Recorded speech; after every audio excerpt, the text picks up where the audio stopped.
Holy Apostles, the church started in 1846, but it really started as a Sunday school for immigrant children. So since the beginning, the church has always had a strong sense of outreach to the neighborhood and a connection. And the soup kitchens started about 30 years ago, back in the 80s, during the Reagan years, when we thought this was going to be a temporary solution to a temporary problem of homelessness. And of course, 30 years later, we're still here, we're institutionalized, and we see more people than ever. We have about 1,200 people who come here every day for a free meal, but they come here for a lot more than the food. If you go downstairs and you speak to our guests, a lot of them come for the friendship that they find here, the community, the warm welcome that they get here.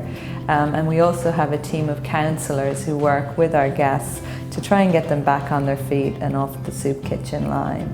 You know, people that come here, you know, they're not all homeless, but they have to make the decision whether they're going to get medical care today or have a meal. And we offer that meal so they can maybe go get some medical care or have money to get to work for transportation. Well, there's many folks who will always need us because they're marginalized. They kind of fall between the gaps sometimes of things.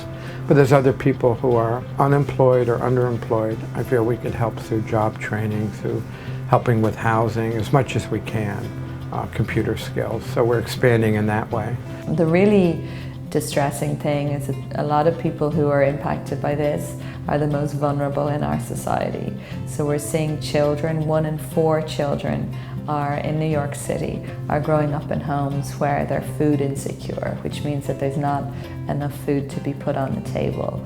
Also homelessness, when we look at that as an issue, 1 in 7 homeless people are veterans. So that's a huge issue.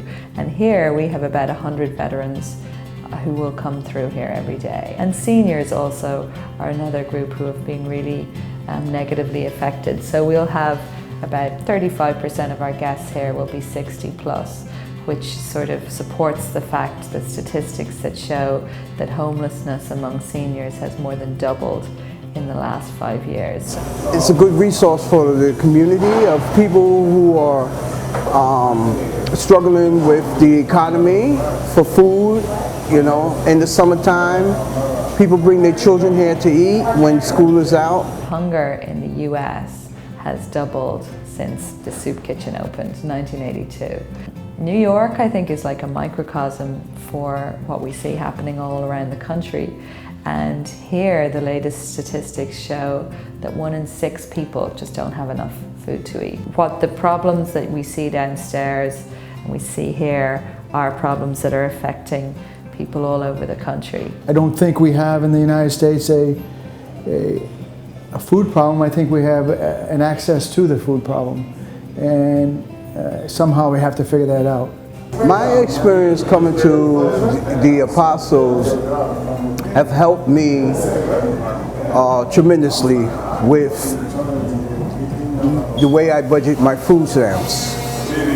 I'm a student attending TCI. This place is an access to the community because they have social workers here and they allow you to use the phone, you know, for whatever, for clothes, for legal advice. I was unemployed and I was trying to locate a nice soup kitchen, and I came here. This was in 1990, and I've been coming here since that time. What I like about this community is that it gives me support. I think the statistics can be overwhelming when you listen to them and when you see them, or sometimes even the line outside can be overwhelming. But the biggest and most important thing that we do here is that we offer people hope. So, I mean, I would just sum this place up as saying it's an open door. It has been in 30 years. We've never turned a single person away. And I think it's a great place and a great opportunity to be here.